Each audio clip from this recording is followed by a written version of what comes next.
Today guys, we're gonna take a closer look at the brand new X18 silo from Adidas, all the way from the crazy innovative laceless X18 Plus that will burn a €300 size hole in your wallet to the cheapest option, the 18.3, which will set you back only €80. But what are the differences you get for those extra €220 you're paying for the high-end model, and which of the boots should you buy out of the X18 Plus, the 18.1, the 18.2, or little brother, the 18.3? Well, that's what we're gonna take a closer look at today as we take a deep dive into the tech in the new X18 silo to see which boot is the right one for you. The boss of the X range is the X18 Plus, which is actually the first time in its 4-year lifespan that the X boot sees a fully laceless construction. It's inspired by the concept of less is more, and really taking inspiration from the minimalism of the old F50s, the new X here sets out to shave off as much weight as possible, but without really compromising on the weight and the performance of the boot itself. And you could say that it's a fairly ambitious project, but as they say in the Adi headquarters, impossible is nothing.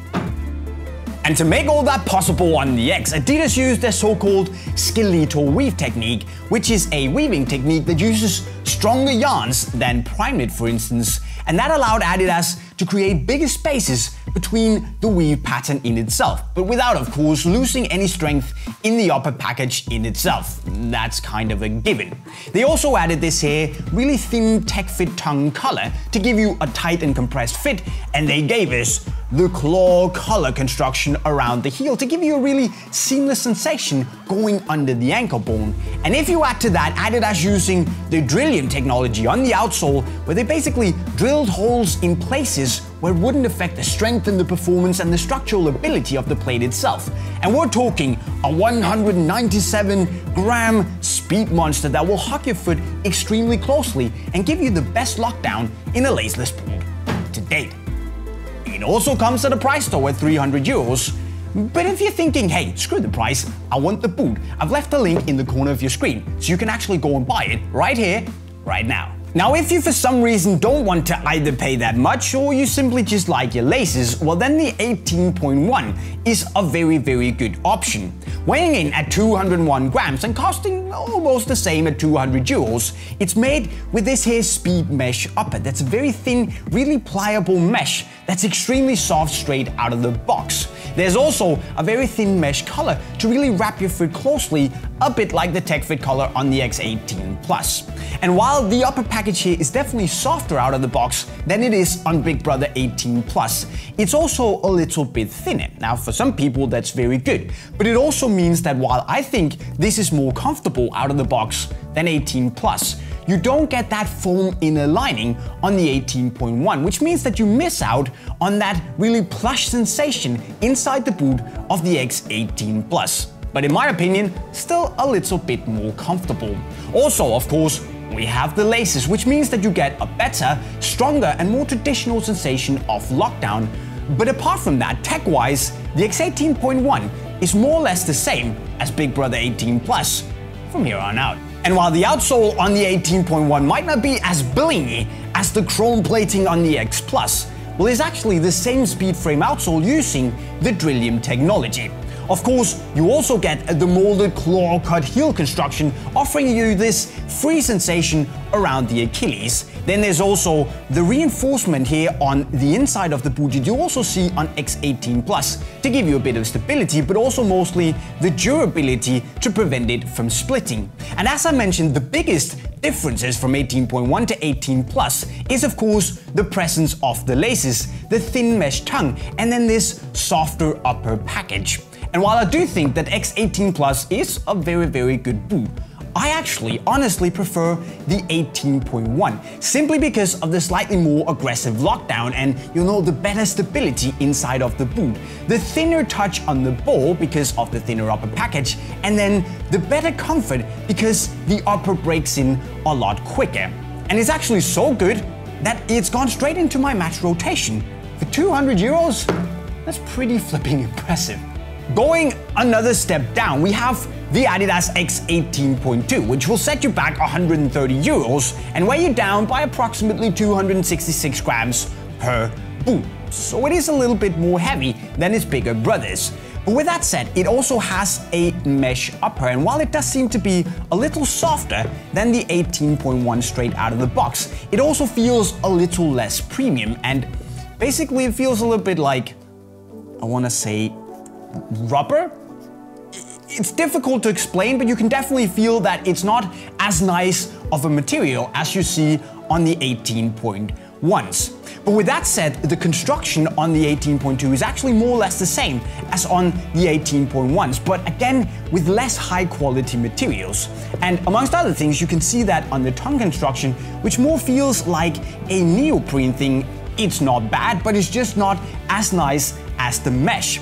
And also, the tongue part here, it's not a one-piece part of the heel construction, where there's a split here in the middle, and the heel is then a solid synthetic piece. And here on the heel, Adidas have tried to combine the more traditional way of making heels with the look and the feel of that super minimalistic molded claw cut color that we saw on the X18.1. And while they're not exactly there, it doesn't look as minimalistic, it definitely feels pretty comfortable, especially because of the slightly smaller foam parts on the inside that's covered by a suede-like lining. And while the heel lockdown isn't going to be as good and as strong as on the X18.1 and the X18 Plus for that matter, it's definitely there and you feel it working whenever you move. Now flipping the boot, we also have the TPU outsole, and while it's not going to be as light or responsive as the Speedframe outsole, it also still has this pretty awesome stud shape to it that digs well into the ground. So that's at least something. So what I said is that, you know, the construction ideas are the same on the 18.2 as on the 18.1, but with less premium materials. But the standard of materials is actually pretty respectable, all things considered. And for the price you pay, 130 euros, there's definitely some value for money here. Now the last boot we'll look at today is the Adidas X18.3. There is also an 18.4, but to be honest with you guys, it's not like it's particularly awesome anyway, so we're not gonna look at that. Anyways, the 0.3s here are a lot of bang for the buck. It weighs 243 grams and costs you 80 euros. And while of course the materials used aren't anywhere near as awesome as the materials used on the higher end models, well, you actually still get a solid performing boot for the money. I really like the fact that Adidas have kept the slightly fast looking silhouette, a really streamlined, speedy looking fit here, and then of course we have the thin honeycomb mesh upper here, which I appreciate because it might actually be the softest and most pliable upper of all the X's straight out of the box. Now Adidas have used this honeycomb mesh upper on the entire body of the 18.3, which also means that while it's very soft, you also lose a little bit out on the stability. The upper here is coated on the inside, or lined on the inside as you actually say, with a thin textile material that again is not as premium, but it actually feels nice for the price you pay. The color construction here is still made with a neoprene-like mesh material that might be a little bit thinner than on the 18.2, but still fits nicely around the top of your foot.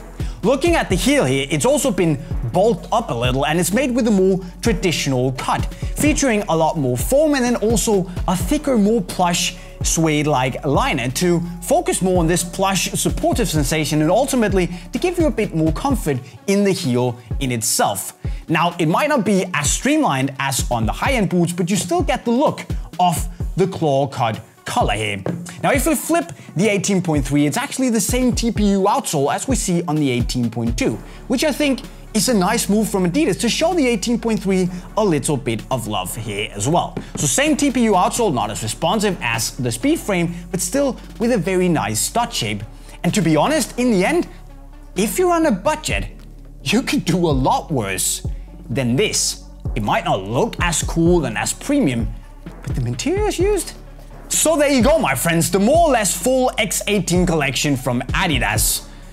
Now from my perspective, I have a lot of time for the X18.1. It's a very good boot, super comfortable, great on the ball, and in my opinion, one of the best performing Adidas boots on the market at the moment. And at 200 euros, this is a steal.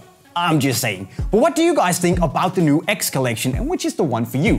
You let me know in the comment section as always, right down below. And after that, you should really go and browse some boots and potentially buy an X, or whatever your heart desires, on unisportstore.com by clicking the link right over there. Then of course after that, make sure you're joining the Unisport Live family to not miss a single of our awesome videos by subscribing to the channel with the notifications on, of course, to be among the first to watch a new video when it drops. Finally, if you haven't checked out my review of the X18 Plus, you can do so by clicking right down there. So if you click it, I'll see you over in that video. If you don't, I'll catch you later. Signing off, cheerio.